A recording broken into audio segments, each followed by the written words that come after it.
Hello friends, welcome to my channel. My name is Shivkant Dwivedi. So today we are going to talk about portfolio diversification. Yes, portfolio diversification कैसे करते हैं, क्या उसकी importance है और कौन कौन से एसेट क्लास अवेलेबल हैं जहां हम अपने पोर्टफोलियो को डाइवर्सिफाई कर सकते हैं। सो पोर्टफोलियो डाइवर्सिफिकेशन जो है एक स्ट्रेटजी है जिसमें हम अपने इन्वेस्टमेंट को across the various asset classes distribute करते हैं ताकि हमारा रिस्क कम हो जाए और हमारा रिटर्न जो है इंक्रीज हो जाए। जस्ट एक चीज सोचिए कि आपके पास जितना पैसा है आपने एक सिंगल एसेट क्लास में सिर्फ और सिर्फ एक टेक इंडस्ट्री में आईटी इंडस्ट्री में इन्वेस्टमेंट कर रहे हैं, जितने भी स्टॉक्स हैं आपने खरीद रखे हैं और वो इंडस्ट्री उस टाइम पे अच्छा परफॉर्म नहीं कर रही है, निगेटिव ट्रेंड आ रहा है, डाउन टर्न जा रहा है, उस केस में आपका इन्वेस्टमेंट जो है वो निगेटिव चला जाएगा और आपका सारा का सारा पैसा लॉस हो सकता है। तो डाइवर्सिफिकेशन आपके लिए हेल्प करता है कि फाइनेंशियल कुशन की तरह है कि आपका जो इन्वेस्टमेंट है वो आपका बच पाए, सेफ रह पाए। सो वेल डाइवर्सिफाइड पोर्टफोलियो जो है आपका मेजर लॉस से बचा सकता है और एंश्योर करता है कि आप ज्यादा से ज्यादा प्रॉफिट कैप्चर कर पाए from different different asset classes. So अभी कौन कौन से एसेट क्लासेस हैं जहां हम इन्वेस्टमेंट कर सकते हैं। सबसे पहली चीज है स्टॉक। आप स्टॉक अपने आप में इतना बड़ा स्कोप है जहां आप डाइवर्सिफाई कर सकते हैं। आप फार्मा के सेक्टर्स के अलग शेयर ले सकते हैं, आईटी के अलग ले सकते हैं, आप बैंकिंग के अलग ले सकते हैं, एनर्जी के अलग ले सकते हैं। डिफरेंट डिफरेंट सेक्टर्स के शेयर्स आप अलग लेके डिफरेंट डिफरेंट सेक्टर्स में अपना पैसा इन्वेस्ट कर सकते हैं अगर आप सिर्फ और सिर्फ शेयर मार्केट में इन्वेस्टमेंट करते हैं। तो उसके साथ में अगर बॉन्ड्स में, बॉन्ड से हो एक तरह से आपने लोन दिया किसी को, गवर्नमेंट को या फिर कॉर्पोरेट को लोन दिया है, सो वहां से आपके पास एक फिक्स इनकम रहता है।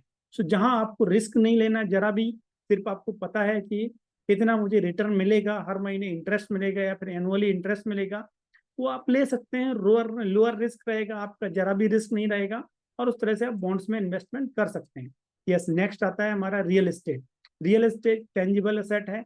इसमें अगर आप सिंगल लोकेशन पे सिंगल टाइप की प्रॉपर्टीज में इन्वेस्टमेंट कर रहे हैं तो आपके लिए टफ हो सकता है। अगर आप मल्टीपल टाइप की प्रॉपर्टीज में लाइक रेसिडेंशियल में इन्वेस्टमेंट कर रहे हैं, कमर्शियल में कर रहे हैं, ओपन लैंड में कर रहे हैं, इंडस्ट्रियल में कर रहे हैं, थोड़ा थोड़ा आपका इन्वेस्टमेंट सब जगह जा रहा है, देन डेफिनेटली ये ऑटोमेटिकली डाइवर्सिफाई हो जाता है। Apart from this, real estate में आप लोकेशन वाइज भी डाइवर्सिफिकेशन कर सकते हैं। सपोज एक लोकेशन में आप हैं, दूसरी सिटी में जाके आप प्रॉपर्टी परचेज कर सकते हैं, वहां से भी आपका पैसा डाइवर्सिफाई हो जाता है। जरूरी नहीं कि एक जगह जहां डाउन टर्न चालू हो रहा है तो दूसरी जगह हो सकता है आपका प्रॉपर्टी बहुत अच्छा परफॉर्म करके दे, सो आपका रिटर्न जो है एवरेज आउट हो जाता है और आपका रिस्क कम हो जाता है। देन आता है नेक्स्ट, आप कमोडिटीज में कर सकते हैं, जैसे कि गोल्ड है, सिल्वर है, कॉपर है, प्रीसियस मेटल्स जो होती हैं उसमें कर सकते हैं आप इन्वेस्टमेंट, या फिर एग्रीकल्चर रिलेटेड जो भी प्रोडक्ट रहते हैं वो सब आपका कमोडिटीज के अंदर आते हैं, उसमें आप इन्वेस्टमेंट कर सकते हैं।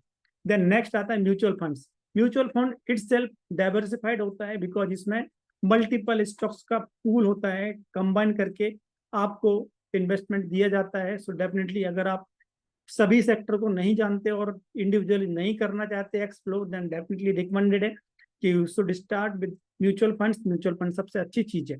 देन नेक्स्ट आता है क्रिप्टो करेंसीज। अगर आपके अंदर रिस्क टेकिंग कैपेसिटी है तो आप डिजिटल एसेट्स में इन्वेस्टमेंट कर सकते हैं।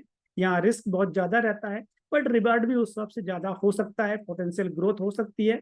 आपको उसके लिए रेडी रहना है कि आपका पैसा हो सकता है लॉस भी हो जाए, तो जितना पैसा आप खोने के लिए रेडी हैं उस टाइप से आप प्लान कर सकते हैं क्रिप्टो करेंसीज में इन्वेस्टमेंट करके।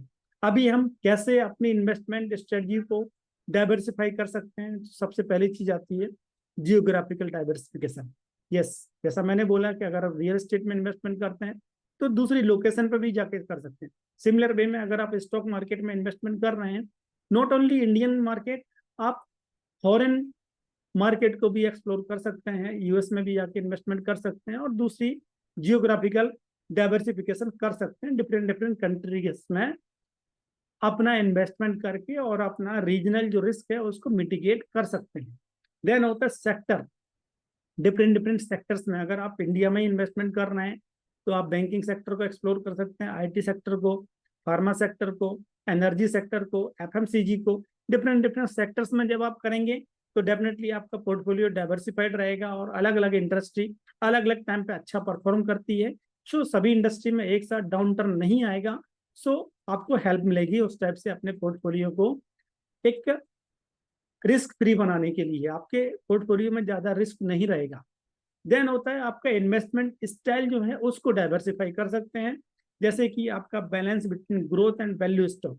आपकी ग्रोथ स्टॉक जो है उनको भी इन्वेस्टमेंट कर सकते हैं, साथ ही साथ कुछ वैल्यू स्टॉक्स को इन्वेस्टमेंट करेंगे। इस तरह से मार्केट कंडीशंस अलग अलग रहेंगी तो आपका पैसा अच्छी तरह से परफॉर्म करेगा।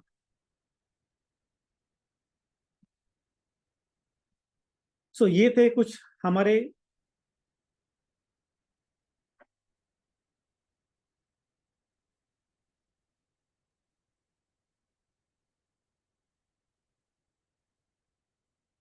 सो इतना मैं आपके इस वीडियो में शेयर करना चाहता था।